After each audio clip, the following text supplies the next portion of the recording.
রহমানির রহিম।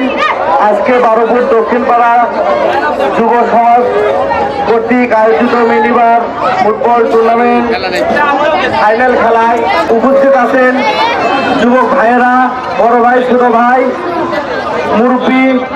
আমার ডান পাশে উপস্থিত আছেন মা বোনেরা, উভয় দলের খেলোয়াড় সহ সবাইকে আমার সালাম, আসসালামু আলাইকুম। জয় পরাজয় থাকবে, একদল জিতবে একদল হারবে, এটাই খেলার নিয়ম। যুব সমাজকে আমি বলবো মাঠমুখী সবাই হবা। আমাদের বগুড়া ৬ আসনের প্রার্থী জনাব তারেক রহমান, আপনারা জানেন,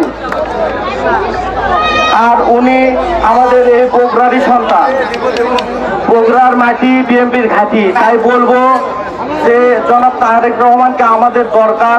১৭ বছর আমরা ভোট করতে পারিনি, ভোট দিতে পারিনি, তাই আমরা এবারে সুযোগ পাইছি। অবশ্যই আমাদের সুযোগ কাজে লাগাতে হবে, আর অবশ্যই তারেক রহমানকে ভোট দিয়ে বগুড়া ৬ আসন থেকে সর্বোচ্চ ভোট দিয়ে নির্বাচিত করতে হবে।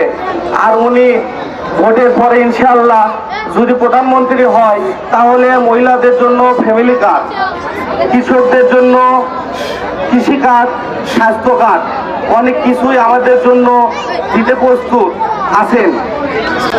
তাই আমি বলবো যে আমাদের বগুড়াতে সর্বোচ্চ ভোট দিয়ে ৬ আসন থেকে সর্বোচ্চ ভোট দিয়ে আমরা ওনাকে নির্বাচিত করব। তাহলে আমরা যদি বেশি ভোট দিয়ে তাকে নির্বাচিত করি, তাহলে আমরা কিন্তু বেশি কিছু পাবো। উনি তো আমাদেরকে দিবেই, তারপরেও বেশি ভোট দিয়ে যদি বাংলাদেশের ভিতরে সর্বোচ্চ ভোট দিতে পারি ৬ আসন থেকে, তাহলে অবশ্যই উনি আমাদেরকে এক্সট্রা আরো বেশি কিছু দেবে। তাই আমরা সর্বোচ্চ ভোট দিয়ে তাকে জয়যুক্ত করব ইনশাআল্লাহ। পরিশেষে সবার সুস্বাস্থ্য ও দীর্ঘ কামনা করে আমার সংক্ষিপ্ত কথা বলে এখানেই শেষ করলাম। আসসালামু আলাইকুম।